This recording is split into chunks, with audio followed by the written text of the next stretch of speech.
Well, 3 days into the job, a new opposition leader, Angus Taylor, has asked the government to work together in the name of bipartisanship to bring down record spending. It was met with this response from the Federal Treasurer, Jim Chalmers, when asked about it this morning. Angus Taylor is the architect of the Liberal Party's policy for higher taxes on workers, bigger deficits and more debt. After the way he failed as Shadow Treasurer, he should be let absolutely nowhere near a budget. He is the last person that anyone should be taking advice from or lectures from when it comes to the budget position or spending restraint. Joining us live now here in the studio, the Deputy Liberal Leader, Jane Hume. And first of all, congratulations on the new role, Jane. Thank you very much. Of course, it was your appearances on First Edition, which helped secure that. Absolutely. Anyway, what's your response to that? I mean, I'm sure you knew it was coming. I mean, and, you know, yourself, you've been thrown in the mix too from previous policies that were taken to the last election as contributing to your defeat. How do you bat those accusations away? All right. First and foremost, Jim Chalmers is clearly trying to defect from his own failings here. This was a genuine offer of bipartisanship from a newly minted leadership of the opposition to say, if you want to get spending under control, we will help you, because we know that government spending means that inflation keeps going up, that means interest rates keep going up, and Australians are getting poorer. Now, we want to help them get the budget under control. We offered to help them with aged care in the last term of Parliament, and we did. We offered to help them with NDIS, and we did. This time we want to help them with spending, but they have refused and rejected that offer. Now, that is a sign of an irresponsible government. Well, yeah, I asked them about that this morning. They still deny that there's a spending problem. Which is absolutely extraordinary. I mean, I don't know whether every single economist in the country is wrong. Is the RBA governor wrong? I mean, even Treasury have said that there is an issue with spending, and that is potentially pushing inflation up higher, keeping interest rates higher for longer, and making Australians poorer. Well, his response to that is that if you were in power, things would be worse, right? So he's let figures, he's released figures today that show the budget deficit would be more than $14 billion worse off over the next 2 years. Another $8.5 billion in extra interest in the medium term, an extra $22 billion in gross debt. I mean, what's your response to that? I love this. I love the fact that Jim Chalmers has spent so much time looking at numbers that don't exist, that are entirely irrelevant, when he could be looking at his own. How about Jim Chalmers looks at 3.8% increase in inflation? How about he looks at a 3.6% core inflation rise, or a cash rate that's now at 3.85%, which means that the average Australian's mortgage is $24,000 more than it was just 4 years ago? How about he looks at $1 trillion in debt, or deficits every single year for the next 10 years? Can you imagine if you ran your household budget to say, hey, guess what, kids? Guess what, darling? We're going to spend more than we earn for the next 10 years. It's crazy stuff. But he's spending his time attacking Angus Taylor and attacking me with nonsense numbers that he's just pulled out of a place where the sun doesn't shine. OK, so if you're talking restraint, that means cuts. Where would you be cutting? Well, this is the thing. This is the government's responsibility. It's their job to work out where it is that they can save money. Because at this stage, they're planning on spending more money than they bring in. Now, that's not responsible management. But if you're in good faith and you're coming in the name of bipartisanship, sending a letter to the Prime Minister saying, hey, we need to work together on this, I mean, surely you've got some ideas. Well, I think the government knows that if we proposed an area where they could wind back their spending, well, they will instantly say that's a cut. So we want them to say, well, what is it that they're going to do? Where is the restraint that they are going to show? They want to genuinely tell the country that they are prudent fiscal managers, and yet Australians are worse off now than they were 4 years ago. Their standard of living has gone backwards by around 10%. People are poorer than they were just 4 years ago because of the decisions Labor has made. We want to help them get out of this mess, and they have rejected that offer. Well, let's put up some ideas that were actually put up by the IMF today, right? So it wants to increase the GST.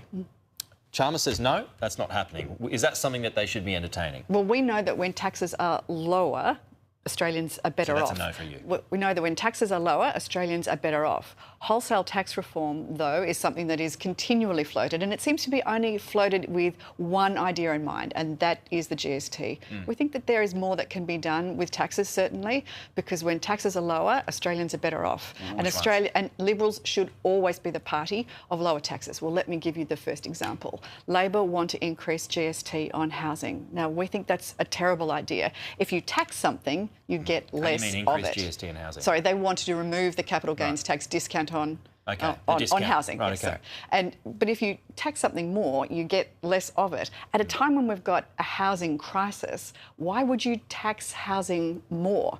We went and saw a builder, Angus and I saw a builder just on Saturday, who does house and land packages. He was telling us that 2 years ago he was doing 20 house and land packages each year, and last year he did 2. Now, that's a terrible indictment on this government who put housing front and centre of their policy agenda. What about, there was an article that came out last week, Phil Curry had it, I think, and it suggested that they were going to press ahead with the CGT discount for housing but leave out stocks, leave out cryptocurrencies. Does that soften the blow at all? What about commercial properties? What about investments in shares? What are they going to do about CGT on all investments around Australia? They can't just leave out cryptocurrencies. That sounds nuts.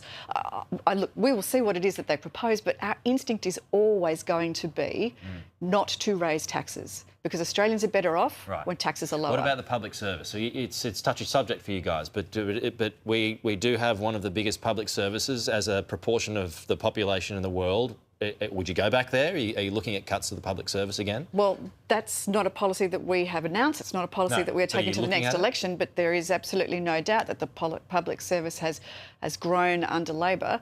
And even last week we saw the addition of yet another regulator, another quango. There's so many new organisations built within the public service and the public sector. The problem, of course, is that the more that there is public sector spending, the more the public sector grows, it crowds out the private sector. Yeah. And the private sector is where the growth occurs. Right. We're now seeing a situation where even the slightest bit of growth is inflationary. That's what Michelle Bullock was saying last week from the Reserve Bank at Senate estimates.